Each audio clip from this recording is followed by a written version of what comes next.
মহিলা মূল্য হলো 5টা। ইয়া রাসূলুল্লাহ, ইয়া হাবিবাল্লাহ, ওগো নবীজি, আমি যখনই খবর পাই একজন পুরুষ মারা গেল, তখনই সঙ্গে সঙ্গে রাত্রে বেলায় গিয়া খবর খনন করে ওই মুর্দা থেকে, লাশ থেকে আমি কাপন গুলা চুরি করে এনে দয়া শুকাইয়া বাজারে বিক্রি করি। ওই টাকা দিয়া আমি আমার সংসার চালাই। মহিলা যদি মারা যায় 5টা কাপড় হয়, দয়া পরিষ্কার করে রৌদ্র শুকাইয়া বাজারে বিক্রি করি, আমি আমার সংসার করে চালাই। ইয়া রাসূলুল্লাহ, ইয়া হাবিবাল্লাহ, গো নবীজি, কয়েকদিন আগের ঘটনা। একজন মদিনার সুন্দরী রূপসী একজন যুবতী মহিলা মারা গেল। কে যেন আমাকে খবর দিল, যুবক করে একজন সুন্দরী মহিলা মারা গেছে, তোমার টাকার প্রয়োজন, কাপন চুরি করে যাও। এমনিতেই হুজুর বলেন, আমি গেলাম, ইয়া খবর খনন করলাম, ওই যুবতী মহিলা থেকে কাপন গুলাকে খুলিয়া আমি কাপন গুলা নিয়ে বাহিরে চলে আসলাম। ইয়া রাসূলুল্লাহ, ইয়া হাবিবাল্লাহ, গো নবীজি, আমাকে শয়তানে কুমন্ত্রণা দিতে লাগলেন, এর যুবক, জীবনে কত কাপন চুরি করেছো, জীবনে কত যুবতী মহিলা দেখেছো, এই যুবতীর মতো সুন্দর আর কোন যুবতী তোমার মনে হয় আরে দেখো নাই? যাও তুমি জিনার কাজে লিপ্ত হয়ে যাও। জুড়ে বলেন নাউজুবিল্লাহ। ভাইরা আমার, ওই যুবকটা বলেন, ইয়া রাসূলুল্লাহ, ইয়া হাবিবাল্লাহ, ওগো নবীজি, আমি যখন গেলাম গিয়ে দেখি মেয়েটা উলঙ্গ অবস্থায় পড়ে আছে, শয়তানে ধোঁকায় পড়ে আমি যখন জিনার কাজে লিপ্ত হয়ে গেলাম। আমার কাম কাজ সারার পরে আমি যখন কবর থেকে উঠলাম, ওঠার পরে আমি যখন রওনা দিয়েছি যাওয়ার জন্য, এমনিতেই আমার কানের মধ্যে একটা আওয়াজ আসলো, আরে যুবক দাঁড়াও, একটু দাঁড়াও, হাজার হাজার মুর্দার সামনে আমাকে তুমি নাফাক বানায়া গেলে। যুবক রে, কিয়ামতের কঠিন ময়দানে আমি আল্লাহর আদালতে তোমার সাথে তোমার জন্য মামলা দায়ের করব। ইয়া রাসূলুল্লাহ, আমি ডানে তাকাই বামে তাকাই, কোন মানুষ নাই, কেউ নাই। আমার মনে হয় ওই মরা যুবতী মহিলাটা আওয়াজ দিয়েছে।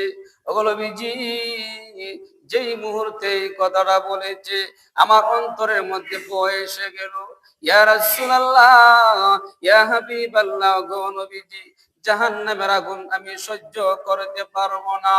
জাহান্নামের দাও দাও আগুন আমার মতন যুবকের সহ্য করার কোনো ক্ষমতা নাই। ওগুলো বিজি, এই জন্য আমার বউ এসে গেছে, এই জন্য আমি চিৎকার করে কান্না করে। এই ঘটনা বলার পরে বিশ্ব নবী রাহমাতুল আলামিন বলেন, যে যুবক, তুমি যে অপরাধ করেছো, জঘন্য অপরাধ করেছো, এই মুহূর্তে তুমি আমার দরবার থেকে বের হয়ে যাও। দরবার থেকে বের হয়ে গেলেন।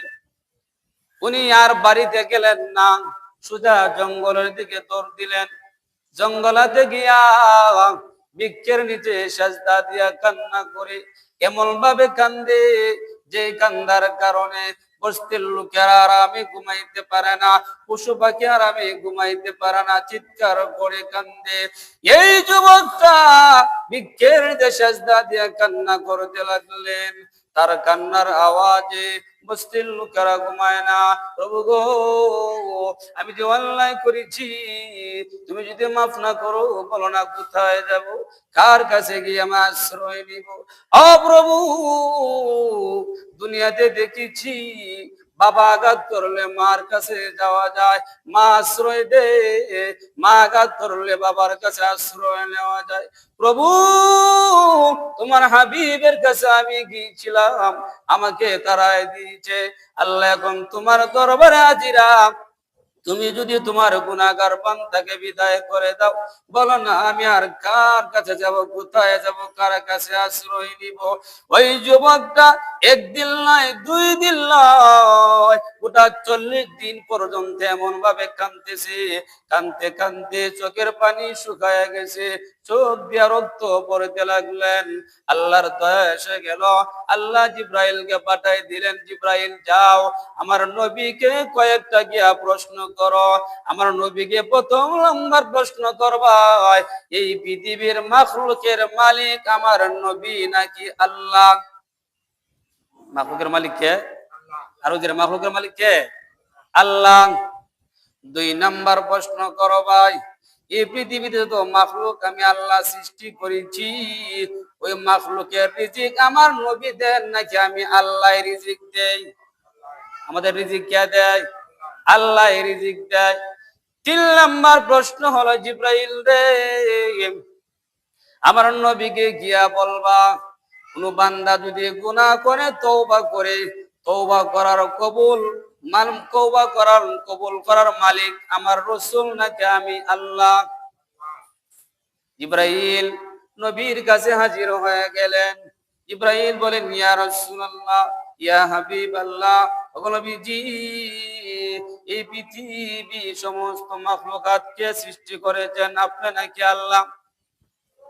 আল্লাহ রাসূল বলেন, জিব্রাইল এমন প্রশ্ন কোনদিন তুমি আমাকে করে না, হঠাৎ করে কেন আমাকে এই প্রশ্ন করো? জিব্রাইল বলেন, ইয়া রাসূলুল্লাহ, আগে বলেন তো দেখি মাখলুকের মালিক আপনি নাকি আল্লাহ? জিব্রাইল রে মাখলুকের মালিক হইল আল্লাহ। 2 নাম্বার হলো, এই পৃথিবীর মাখলুকের রিজিকের মালিক আপনি নাকি আল্লাহ? এরা জিব্রাইল মাখলুকের মালিক হই, রিজিকের মালিক হইলেন আল্লাহ। 3 নাম্বার হলো, কোন বান্দা যদি গুনাহ করে, বান্দি যদি গুনাহ করে, তওবা কবুল আপনি করেন নাকি আল্লাহ? বলেন তওবা কবুল করেন তো আল্লাহ। ওগো নবীজি, একদিন নয়, 2 দিন নয়, 40 দিন আগে একটা যুবক আপনার কাছে এসেছিলেন, আপনার কি স্মরণ আছে? বলেন হ্যাঁ স্মরণ আছে। ওই যুবকটাকে আপনি বিদায় করে দিয়েছেন। ওই যুবকটা এমন ভাবে কান্না করেছে, এমন ভাবে তওবা করেছে, আল্লাহর দয়া এসে গেছে। আমি জিব্রাইলকে পাঠাইছেন সংবাদটা পৌঁছাইয়া দেওয়ার জন্য। মহান আল্লাহ রাব্বুল আলামিন তার জীবনের সমস্ত গুনাহ মাফ করে দিছে।